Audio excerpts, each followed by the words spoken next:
So I wanted to begin this morning by asking some reflective questions. So please just close your eyes. The first profound question is, how are you right now?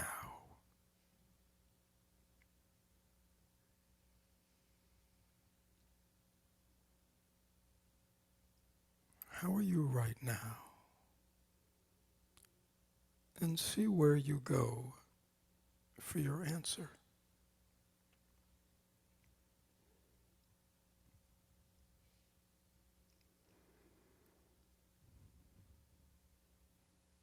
You might ask yourself, how is my body right now? Is it comfortable, relaxed, at ease? Is it uncomfortable? Is there tension or tightness? How is my body right now?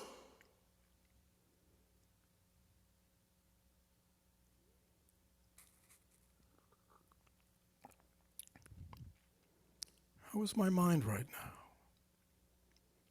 Is it comfortable, relaxed, at ease?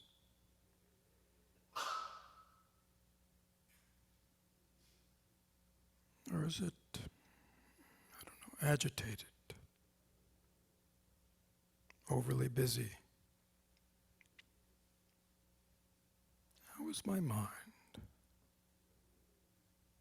Just take a moment to ask yourself that question and reflect.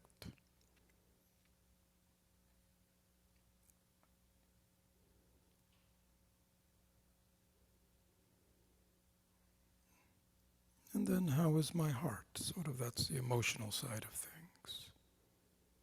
Is my heart at peace, at ease, open? Or is my heart a little agitated or conflicted? So just take a moment to check in, asking yourself, how am I right now?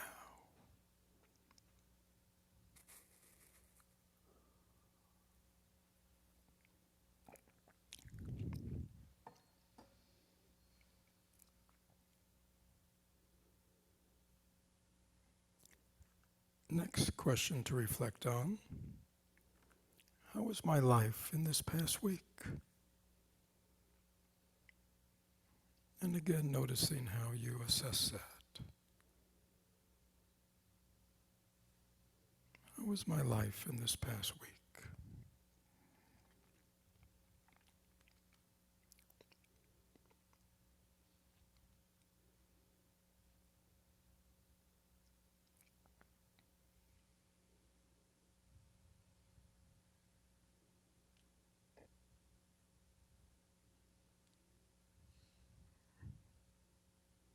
Do I rate my life on basically how things went? How I felt?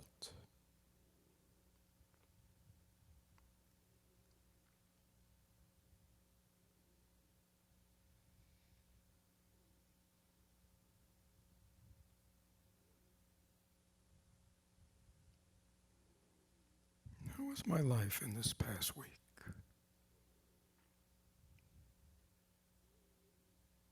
How would I rate my life? And what would be my criteria? Just a very personal question.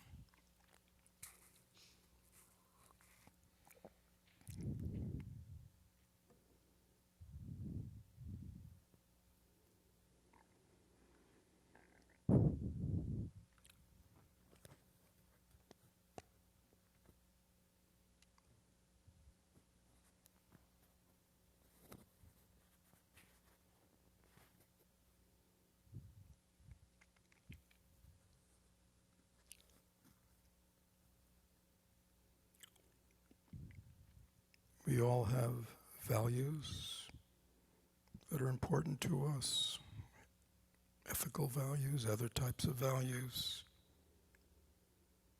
Perhaps we have kind of intentions about our life based on a kind of a humanistic aspect or a spiritual, religious aspect. Let us ask ourselves, in the past week, did I show up in my life in a way that was congruent with my values, my ethics?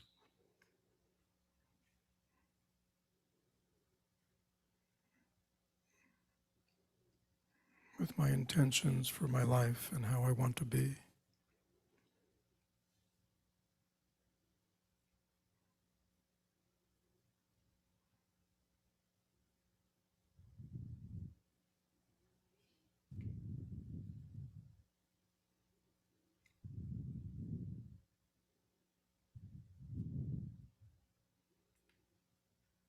Or not?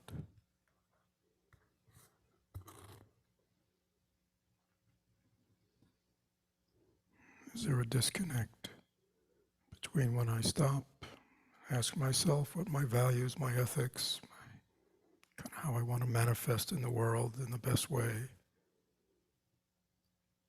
and then in the reality of my life, relationships, work? Is it congruent?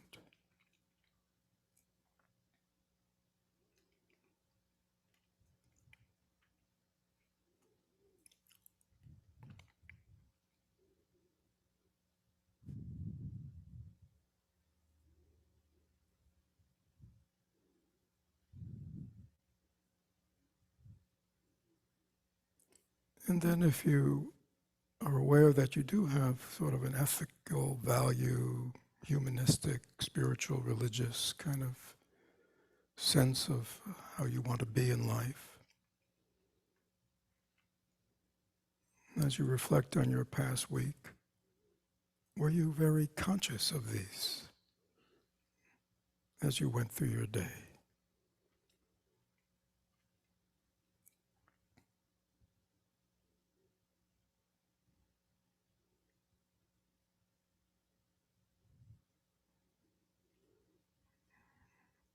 Were you nurturing those qualities, and in yourself, in your relationships, how you showed up in the world, how you lived your life, how you made your choices?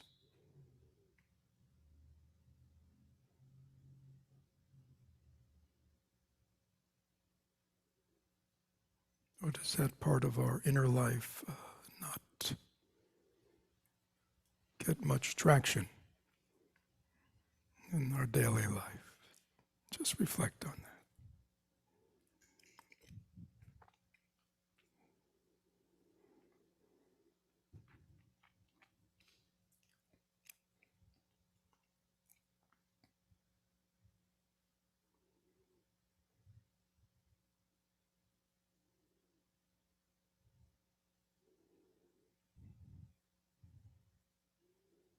And the final reflection is, are there things about your life, your mind, that you want to change?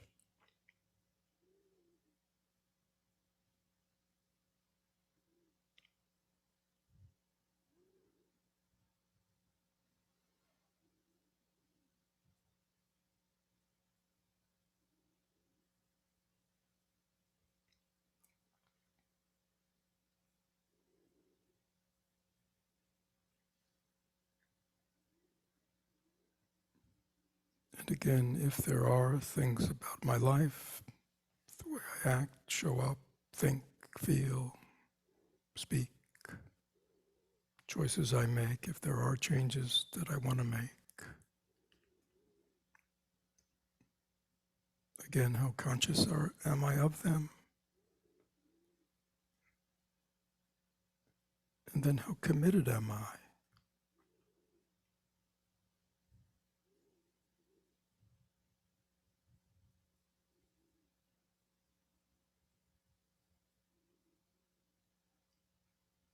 How committed am I to supporting, nurturing these changes in my life, my relationships, my mind?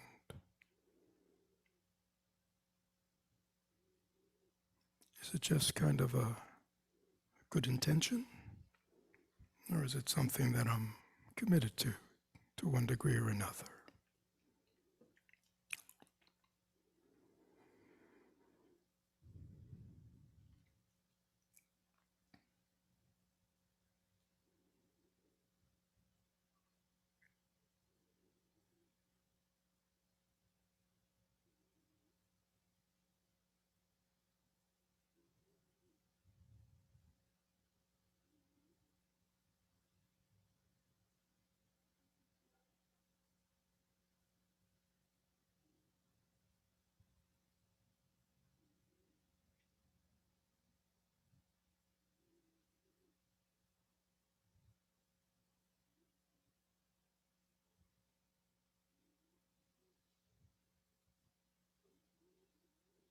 And if you're finding this mode of reflection, self-reflection, meaningful or helpful, ask yourself, how often in my life do I really step back and reflect in this way?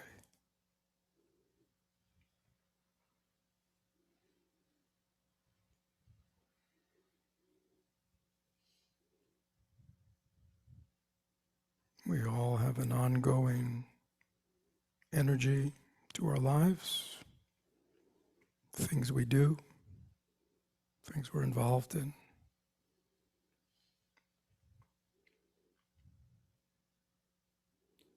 But are we just going along with the ride, for the ride? Or is there an inner component to my life that's also very alive?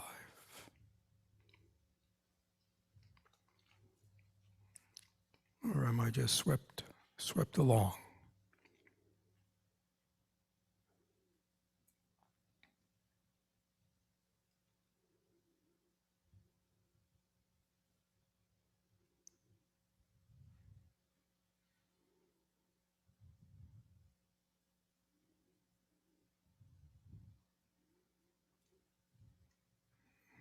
Am I just a passenger, or am I driving?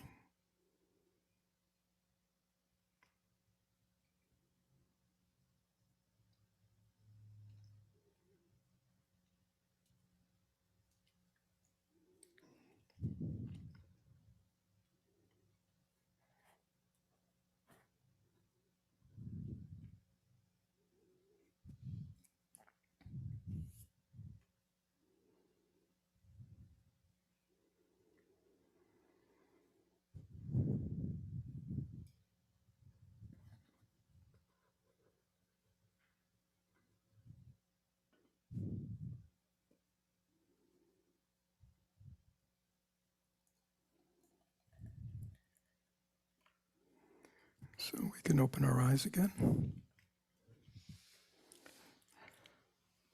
So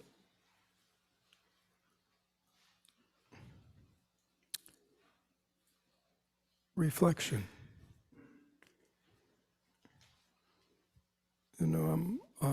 What I want to suggest is perhaps that this type of self-reflection, introspective reflection, is something that we are losing the ability to do, many people.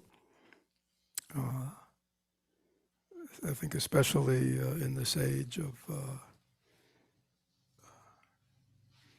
electronic devices that in which we can stay continually engaged in all various ways, work, communication, entertainment, etc., that it's very possible that we don't have any downtime.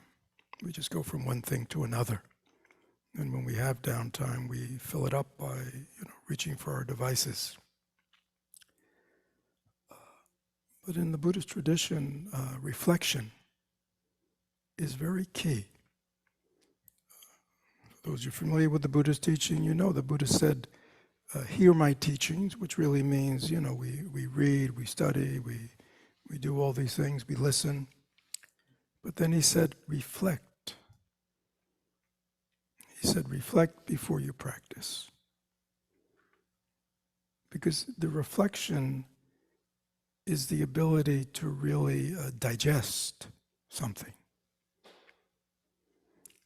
And oftentimes these days we don't digest. We sort of hear it, and then we say, oh, that sounds good, I'll practice. But then we often find that our practice doesn't have a lot of energy, doesn't have a lot of follow-through, doesn't have a lot of commitment, and we wonder why. Because again, I would suggest we haven't gone through that really deep process of really assessing, reflecting on these teachings or these practices, or even my own aspiration or intention. Really understanding my life. What's working, what's not working. What do I want to change? What do I want to keep? These kind of more introspective questions, which has to do with each of us, is often ignored or glossed over because we want to immediately throw ourselves into doing something. We are a society where we like to do. Tell me what to do. Give me a technique. Give me something to read, But the idea, no, just reflect. Reflect on your own life. Reflect on your own heart. Reflect on your own mind. Is it really working for you? Is it really making you happy? Do you feel fulfilled? All those kinds of things are really the key components to our life. So anyhow, I encourage us again to take the time to reflect. Reflection, self-reflection is really what separates us from just an animal existence. Animals live their life, they feed, they eat, they relate to each other, they relate to the world, but they don't have this capacity to step back from their life and reflect on what they're doing. That is really an incredible ability that the human mind has, which really separates us from animal life and a lot of sentient life. But I'm not sure that we know how to use that, to really kind of be aware, wow, this capacity I have to step back from my life, or to step back from life, or step back from what's going on in the world or society around me. I have the ability to stop, pause, step back, and objectively, which takes some skill, objectively evaluate, assess what's going on. Without that capacity developed within us, again, we will just be swept away by situations, by our conditioning, by our history, by all the things that have conditioned us and conditioned life. We'll just be swept along. It's like in meditation. A thought arises, right? Anybody notice that when they meditate, thoughts arise? All kinds of thoughts. Impulses can arise, desires can arise, needs, all kinds of things arise. But do we have to step into them? Or can we just let them be, let them go? Again, this capacity to be aware, again, which we learn also in meditation, I can be aware of what's arising in my mind. I mean, that's an incredible gift we have. That's the gift of mindfulness. We can be aware of what's going on in our mind, in our hearts, in our bodies, and then we can assess, right? We can assess. Is it wholesome? Is it not wholesome? Is it congruent with the way I want to live or think or behave or not? So this capacity for self-awareness, for mindfulness, for having criteria in terms of our life, a way to kind of look at ourselves and look at our life is so important, but it's got to be cultivated. And the more we cultivate it, the more we are stepping into the driver's seat. It doesn't mean we are totally in control of our life. It's like, I can have a car and I can be in the driver's seat, but I still have to go on the roads, unless I'm going off-road. But then you need a special vehicle. But, so we still have to participate in the world of roads and speed limits and where they go, but I'm the driver, right? I can decide how I'm driving, at what speed I'm driving. I can decide where I want to maneuver the car. That's our freedom.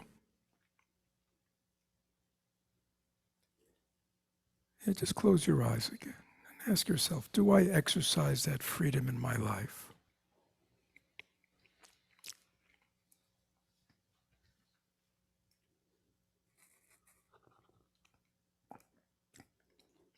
Do I acknowledge that whole realm of freedom that is available to me?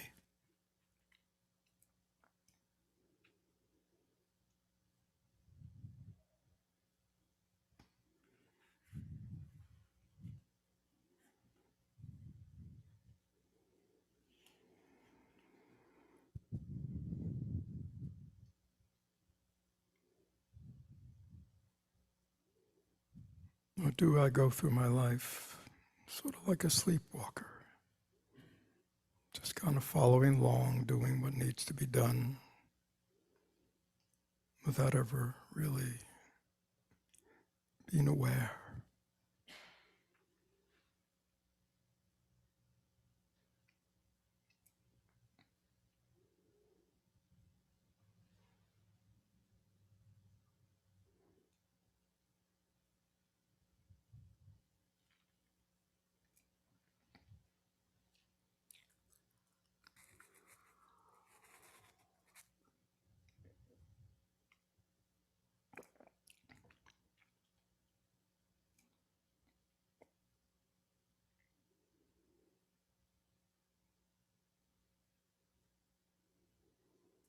Now, congruent with this kind of reflective way of living, bringing this component into our life,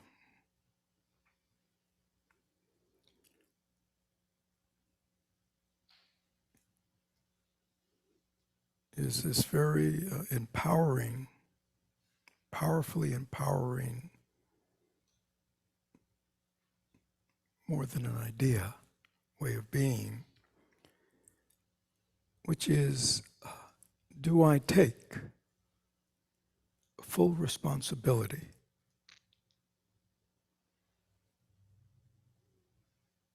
for my life?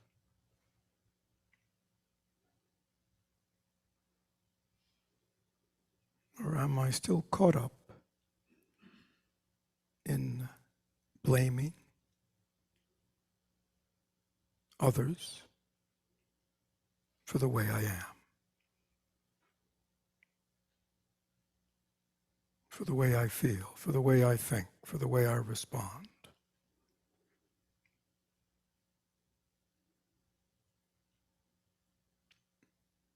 Have I turned over this essential freedom I have?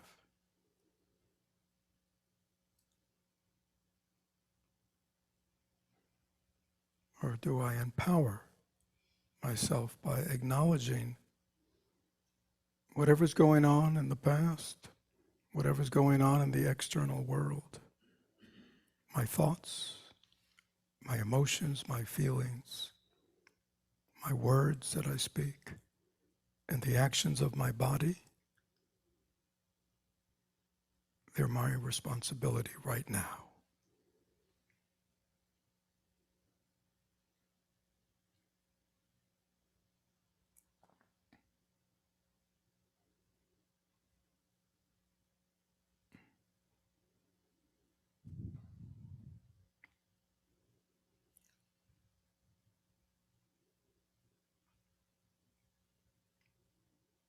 This is very powerful. And I think is very much at the dividing line between somebody who's following a spiritual path and somebody who's not. Because I think people who are lost in the world are lost in the world of externalities and are always holding others or other conditions for the way I am. It doesn't mean that we're not conditioned by externals, but what goes on inside our mind, what goes on inside our heart is going on inside our mind and heart. Nowhere else. Nobody can make us feel a certain way. Feelings arise within us. Nobody can make us think a certain way because the thoughts arise within my own mind. Now, if I don't know that, then I think that every feeling I have, every emotion I have, every thought I have, every impulse I have, every desire I have to follow. But there's no freedom in that. Freedom is the ability to be aware of what's arising and to choose. I can or I cannot. The whole idea of change, the whole idea of transformation, the whole idea of healing is acknowledging that all of us have this ability to liberate ourselves from our conditioning. But as long as we hold the external world of the past or society, as being the ones in charge of my mind, of my thoughts, of my heart, that is so very disempowering. So that shift, and we'll talk about that shift, into just standing within yourself and saying, I take full responsibility for the actions of my body, speech, and mind. I don't blame anybody else. I don't hold anybody else responsible. Because at the end of the day, each of us is responsible for our life. Doesn't mean we don't have relationships and we don't interrelate and they're not. But at the end of the day, each of us stands responsible for our life. So again, if we want to make changes in our life, that question about, am I in the driver's seat of that? Do I take full responsibility for that? I'm not waiting. We don't have to wait for the Messiah.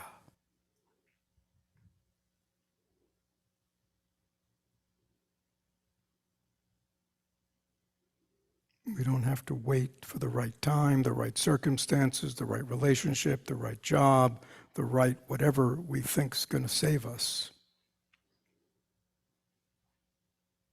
But we're willing to go, the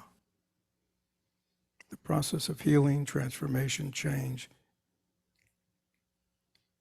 lies within my own ability.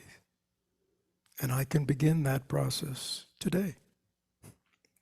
I don't have to wait because it's not based on external circumstances. Life can continue on outwardly the same. Same job, same family, same relationship, same house, same car. It can continue the same. But how each of us is relating to that is really the purview of a spiritual life. Because that really brings the quality to our life. And if we don't have that, then even though we can be going through life and doing all kinds of things, there'll always be a sense of incompleteness. It'll never quite be right, even if outwardly things are going well.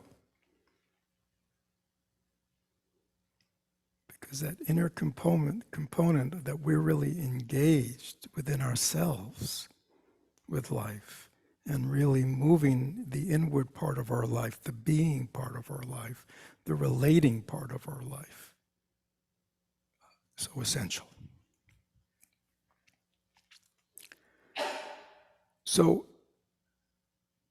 see, some people go, well, internal life, internal world, external world, very different. But what I want to propose this morning is they're exactly the same. The same way I am aware of what's arising within myself, and my relationship to what is arising within myself is to be mindful and aware, and to support and nurture and nourish, that which is wholesome, that which has value, that which has meaning. And at the same way, no longer to nurture within myself those things that don't feel right, that sabotage, that are meaningless, all those things. So when we come out of our self-awareness and we open to the world around us, it's really the same thing, right? It's like, what do I want to nurture in the world, in my relationships with others? And when a relationship with others means everyone, not just the people we live with and family, but all our relationships. What do I want to nurture in the world? Do I want to nurture that which is wholesome? Do I want to nurture the happiness and well-being of other people? Right? Well, it's really, hopefully, the same thing that we're doing within ourselves. In Buddhism, we say very simply, we're all the same.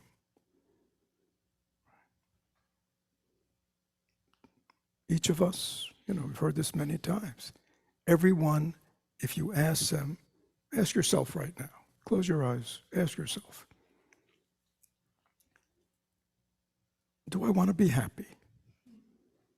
Just ask yourself that profound question. Do I want to be happy in life?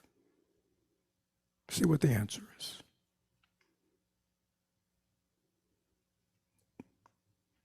Do I not want to suffer? Would I like to be free of suffering, difficulty? All those, do I want to be free of it? And each of us, I would imagine, would, if we're somewhat conscious, would say, yes, yeah, I want to be happy. Of course I want to be happy in life. Of course I don't want to suffer. Well, then there's this other strange, radical thing that goes on.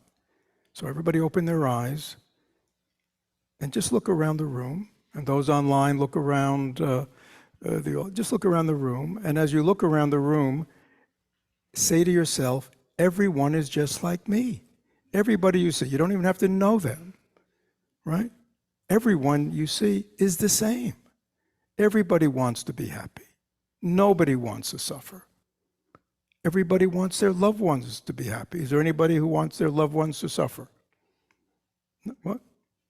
No. It's a ridiculous question, unless you're really angry at somebody. But we won't go.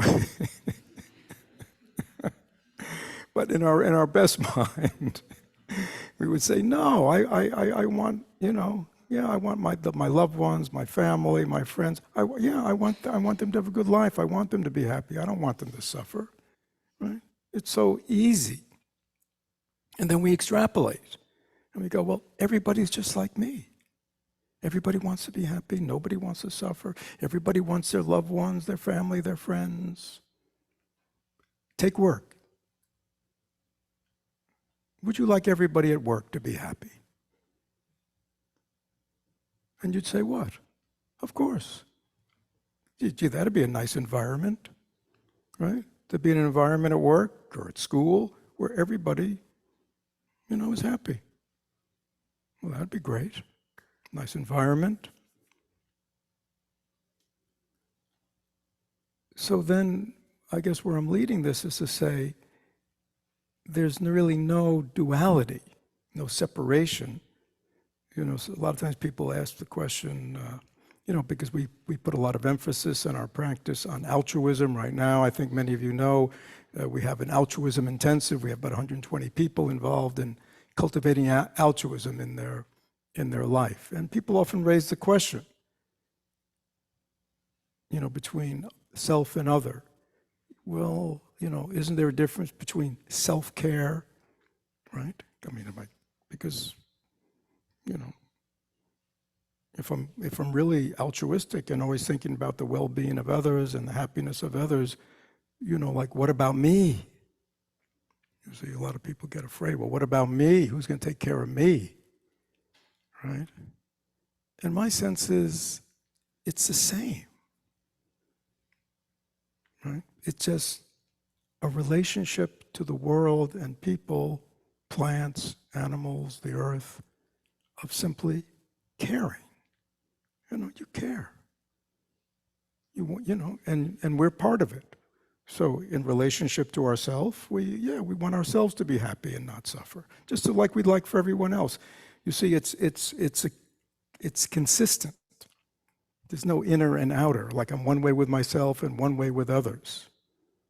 This is just the way we are, right? And then we don't have to be concerned about self-care and other care and what if, and we can talk about that.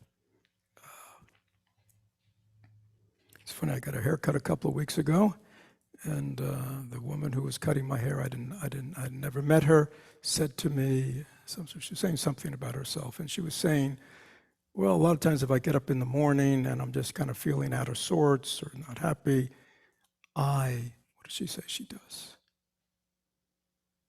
She goes into her closet and gets some clothes, puts on some clothes to make herself happy, right? Or she does something with her hair a little different, right? And then she says to me, you see, and that's called self-care.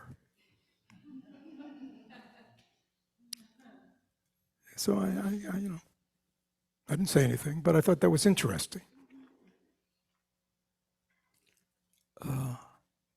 Is that really self-care?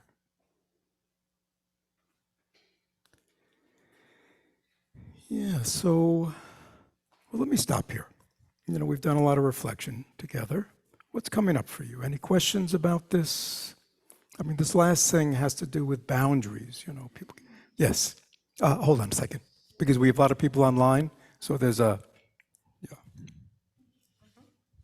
Thank you very much for a wonderful message. And yes, I agree that we should take responsibility for our responses to the world and irritants in the world. But can we reflect a little bit more on extreme situations? Let's say the actions of someone who is, let's say, close to you, is causing you not maybe causing, but your body reacts to these actions in extreme pain.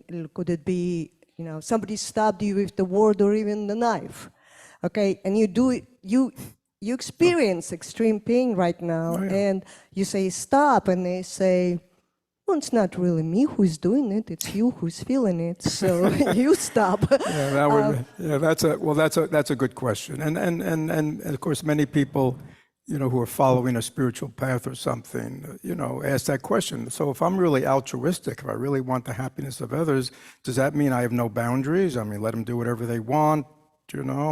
If it makes them happy, who am I to interfere, right? So that. It's not that. Right? So that's where we get into boundaries, right? That's where we, are able to know. Because if somebody is doing harm, right? Right? If somebody is doing harm to you or your loved ones, right? The idea that responding skillfully to the situation is what is needed. Right? So that again has to do with, which is not easy. It's not often clear. How do I respond to this? How do I deal with this person? Right? How do I deal with this situation in a skillful way?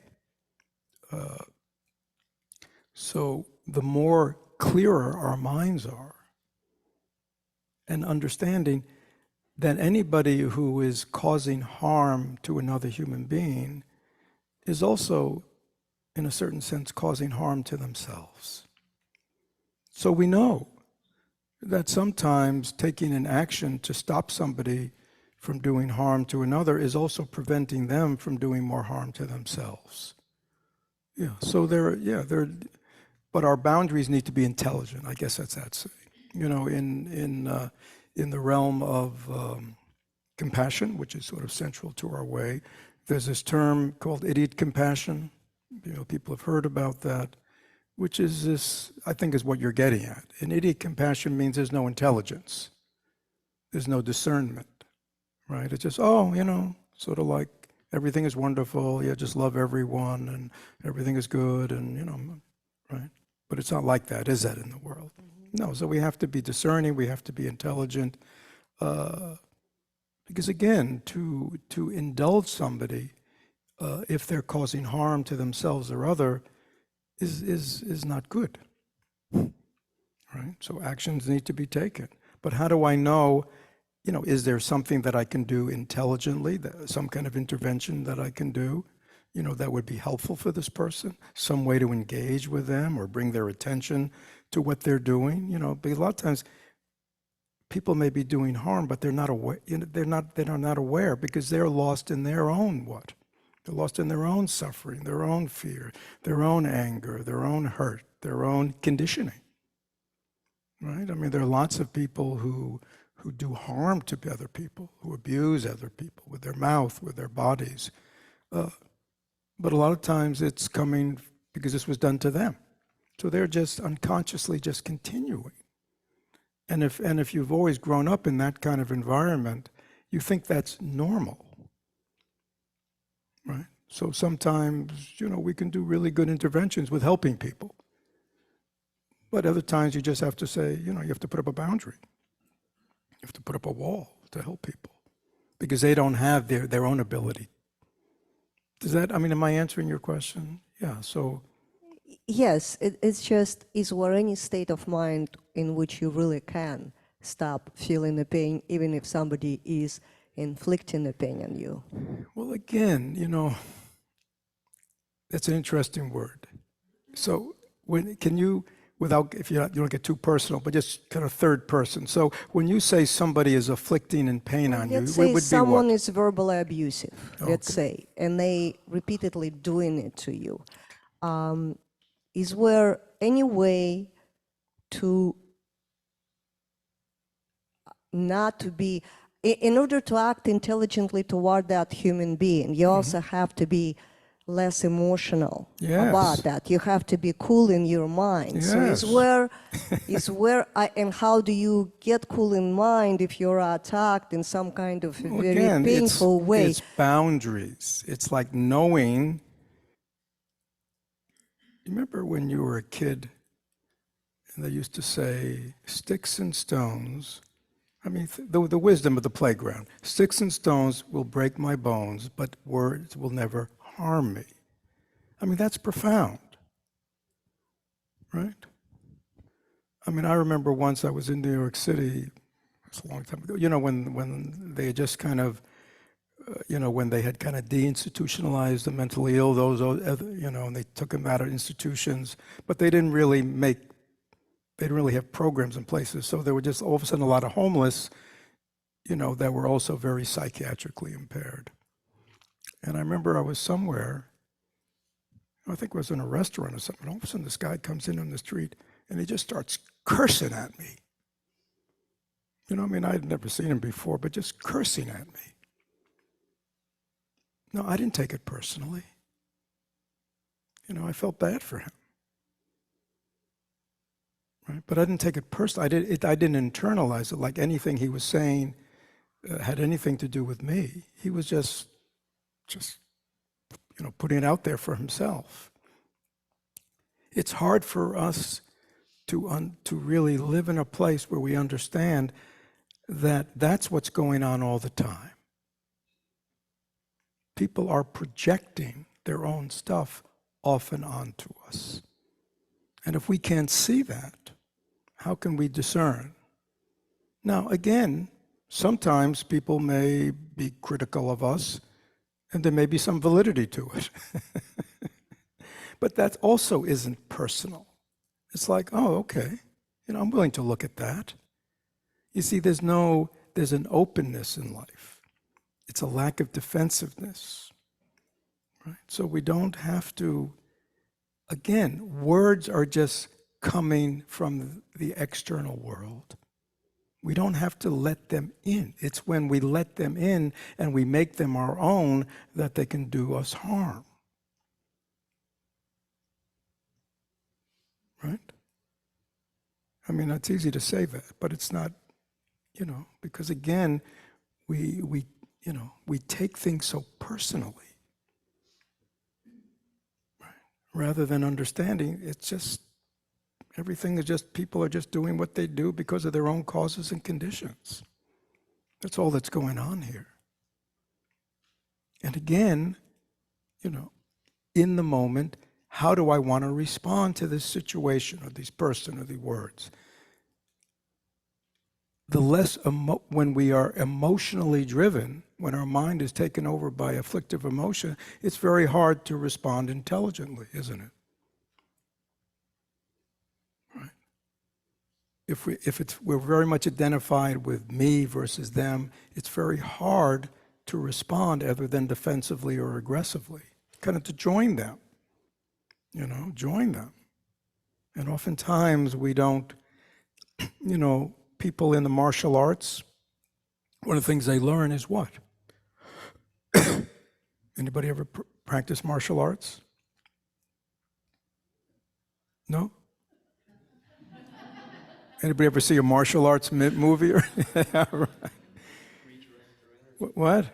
Yeah, you stand your ground, right? You stand your ground, and you're very aware. If you've ever watched these people, all kinds of people running around them, they're very, still, complete stillness. And then all of a sudden they act, right? But they act from stillness, right? And a clarity.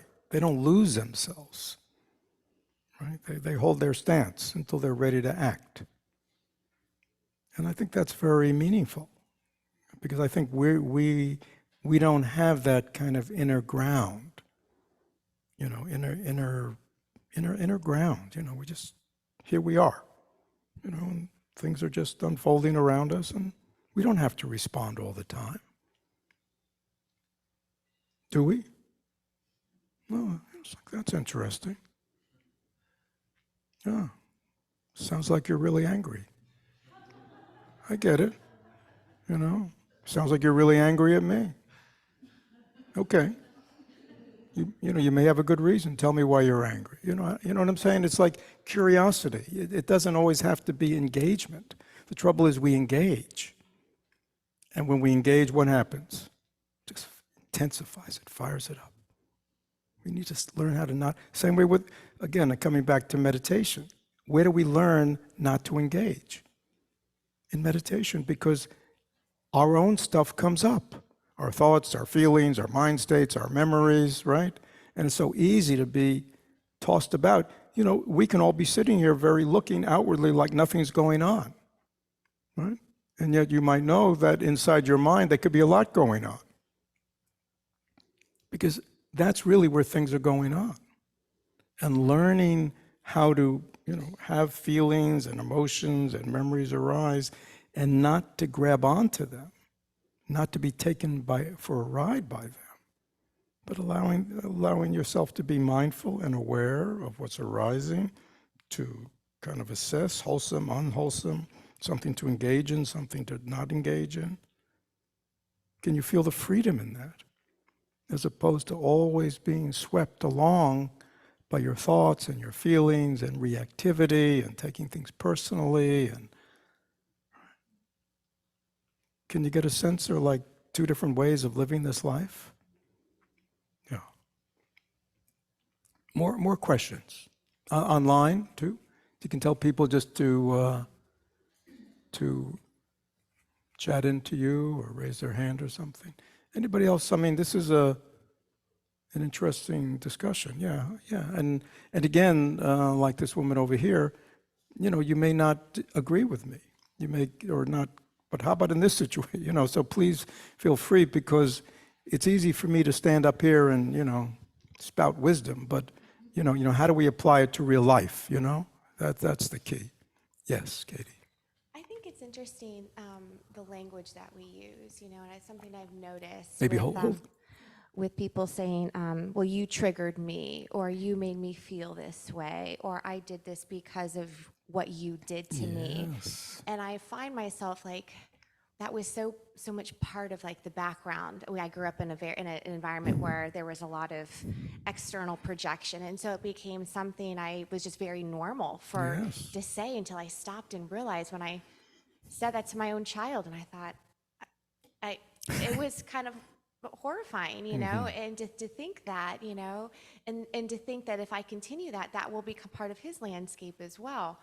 And so I think this practice has made me realize that, like you said, it's so counterintuitive to think that those thoughts just arise in your own body.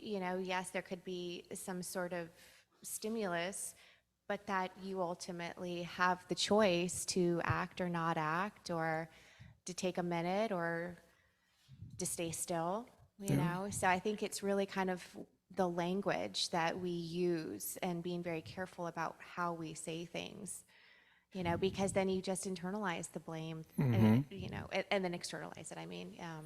So yeah, I'm really trying to pay attention. I notice it more now with myself, and in others, and think, well, that's not true. Right, but I what I appreciate what you said is we are going against the current of how people live in our culture, right? We tend to blame, right? We blame. You're making me feel this way. I mean, we might have been guilty of saying that ourselves many times. But people, you're making me feel this way. You made me do it. Only somebody held a gun to your head, then you can get away with you made me do it. But in most cases, it's not that way. And you're right, it's all about language at the end of the day, and our conditioning. And I guess when I started this whole thing, about this, that this is very different. I mean, taking full responsibility for my own behavior, my own thoughts, my own feelings, right? It doesn't mean that we haven't been conditioned.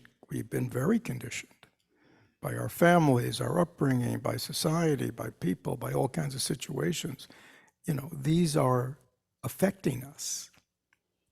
But if there's nobody home, to filter, to filter experience, if there's nobody home to say, stop feeling guilty, I mean, people just live in guilt and shame, many people. Like this things that happened long time ago. And just to kind of be able to say, yes, it happened. That was a situation that happened. That's something that happened, that somebody, happened to me, or something that I did to others. Yes, that's all true. We can accept all that, but yet how I relate to that, that's the freedom, Do I relate to it with shame or guilt, or always beating myself up, or always obsessing about and identifying with? Or can I accept, just simply in this life, all kinds of things happen? Is that true? Can we control everything that happens? No. I mean, we just can't. And so this idea that somehow everything should be different, my childhood should have been different, my parents should have been different, life should have been different, this shouldn't have happened to me, that shouldn't happen to me, which we do in our culture. And yet the truth is, everything that happened, happened. That's just the truth. Right? And we can either endlessly hold on to that and identify with it and have it kind of condition the way we're showing up in the world, or we can kind of move in this other way of acknowledging our freedom. In this moment, I have choice. I don't have to follow that thought. I don't have to obsess and ruminate about these things over and over again.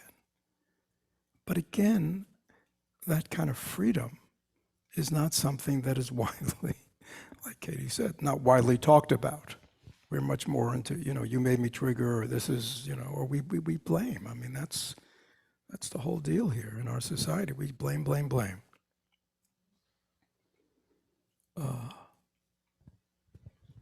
Yeah, so this is a big shift. Anything online? Uh-huh. So one of the comments is, when you live in an environment of guilt and shame, it is so important to have a sangha like this to come to. Because if you can't get rid of your family, past and present, it is important to balance with people who follow the Dharma. Thanks. Yeah, again, Buddhism is very much an educational model. We are learning a different way to be in the world, a different way to think, a different way to feel, a different way to respond. It's very counter to society and culture, right? I mean, that's just the way it is. And actually, that goes back 2,600 years ago to a totally different culture and time and historical era when the Buddha taught. And he said right then, I teach another way. I teach another way to how to live. Right? And how did he define that? He said, I teach a way that ends suffering, that ends human suffering. I teach a way that really shows people how to nurture all that is wholesome and good in life and in themselves. That's what I teach. It's funny, I just came back from spending time with a bunch of family members. And, a lot of people talk about our political situation. Have you noticed that? That is a topic of conversation. But in listening, especially to what goes on in the political realm and these political leaders, they never talk about anything wholesome, do they? Do you ever hear the word kindness, compassion? We're here to help other people, altruism. You know what I mean? That's not what they're talking about, is it? Which are really the essential things in life. So, I mean, when you have a culture that is, and a society that at least publicly is very impoverished, right? And when you have a kind of a media culture that is so pervasive and yet is so often valueless, right? Or putting forth values that are so demeaning to really what it means to be a human being, right? As if we're just consumers of products, or else we're just consumers of information, or we're just consumers of stimulation, 5-second bites. I mean, what is that saying about us and the way we're perceived? So I think, we need a countervailing force in life that really speaks to what it means to be a human being and human values and human experience, and helps people learn how to relate to aspects of our culture which are kind of kind of toxic, not nurturing of life. Other questions? Chris Yes. online has a question. Okay, Chris online, yeah. Thank you, Fred, for a wonderful Dharma talk. That goal that you just described about being able to be in a political discussion, or what the young woman was talking about earlier about somebody verbally abusing you, and to be completely calm and to be able to come from the Buddhist perspective of compassion for the suffering that this person has. And of course, that's why they're expressing it. But to be able to be in that place, how does that differ from enlightenment? Isn't that enlightenment? Well, I would say it's becoming more enlightened. we have this idea, I think probably going back to the Buddha and his experience, where enlightenment is an experience, right? The Buddha is going on, going on, going on. He's a spiritual seeker, and then he has a great enlightenment, right? So we think that's what it's about. But that's really not often how it's about. It doesn't mean one doesn't have experiences, especially if one's doing a lot of deep meditation, like the Buddha was doing. I mean, he devoted 6 years unceasingly to meditative introspection, cultivating meditative states, right? Totally abandoned worldly life. Is that our situation here as lay people? No, right? So for us, it's really becoming more enlightened. Now, where do we become more enlightened? Where does our life become more enlightened? Only in life, you see. See, we can be very enlightened on our cushion, right? And we can be very enlightened when we're thinking and studying and reading all those kind of enlightened teachings. We can feel very enlightened. But real enlightenment is just what you just said, Chris. And that's where we develop that strength. You know, that centeredness that you were talking about. How do you develop that centeredness, that ground? Well, you do it in meditation. You learn, because meditation is not just a technique. When we're meditating, what are we doing? We're in our own mind and body. We're coming home, right? We're no longer watching anything. We're no longer distracted by the external world. We're coming home. We're present to our bodies, right? That's all we did this morning, right? We were present to our bodies, our breath, our minds. We're aware, we're mindful, right? And we're learning that things can be going on around us. There can be sounds out on the street and people can move around and there can be thoughts but we don't have to be triggered. We don't have to jump on it. We don't have to grab on it. We don't have to be like monkey see, monkey do. So that inwardness, I think, comes out of leading a meditative life. But again, we have to learn how to do that off the cushion because we're not going to spend our life. So it's again, and where do we develop that strength? In life, right? So every time, right, something happens and we feel ourselves going, they're triggering me. They're not triggering me. We remind ourselves what? Nobody can trigger me.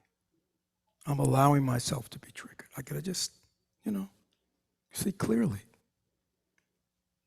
So in that moment, we are more enlightened than we were when we got triggered. Is that clear? Thank you.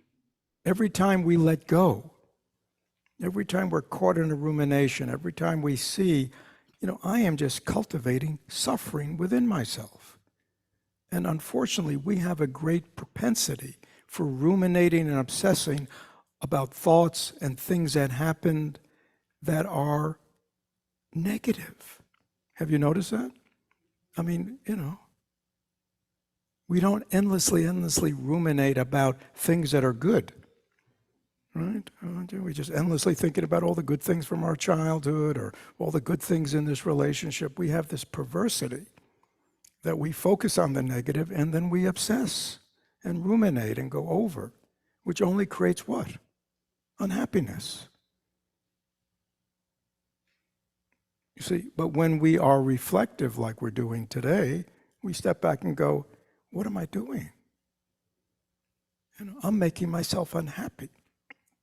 Much less being, we're always concerned about other people not making us happy, but realize I spend a lot of time making myself unhappy. I spend a lot of time cultivating dissatisfaction.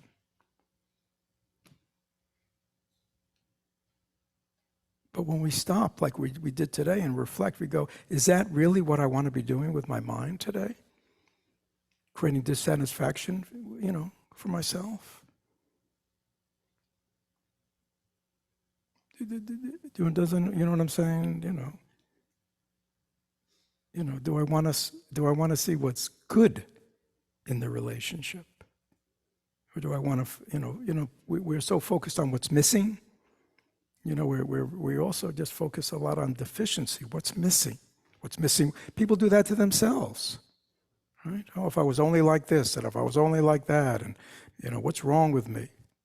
See, we're always just focused on our deficiencies rather than going, oh, yeah, these are my good qualities, and these are the things I want to develop. And so, Chris, it's enlightenment is a way of being.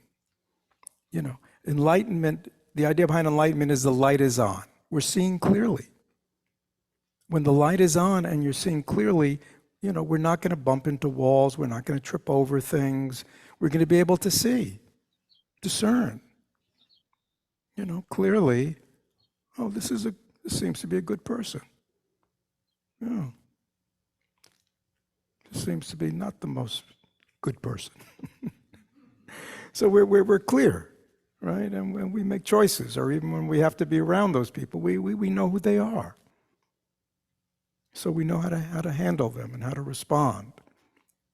Because we're mindful, the light's on. So enlightenment means we're living our life more and more with the lights on.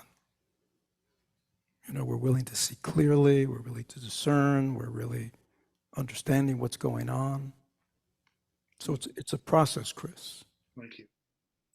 And it's a moment-to-moment process. We are not, on a straight trajectory. The trajectory is moment to moment. Like every time we realize we've gotten hooked again, and we see it, and we let go. That's an enlightened step. Every time we move ourselves in the direction we want, we're becoming more enlightened. So it's a process, deepening understanding. Enlightenment really means to understand how things really are, and that has multiple levels in Buddhism. But that's really what it's about: seeing clearly, discerning. Last but not least.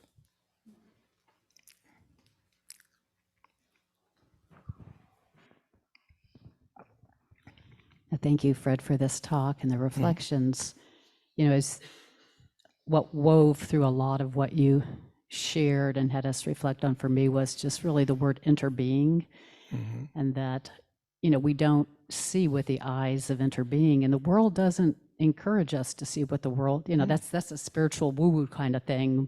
But, in the meditation hall, we realize, like you said, we all want to be happy and we're all interdependent. And it seems like if we looked at life from that view, then we're not blaming, we're seeing that connection with everything. But the world just doesn't look at life that way. It's like, it's very functional, and spirituality is not a place that coexists with much of what happens in politics and everything else. And it just makes me again realize how important what we do here is, and how it seems like if this world's ever going to change, if we're ever going to change, we really have to change our view and really see that.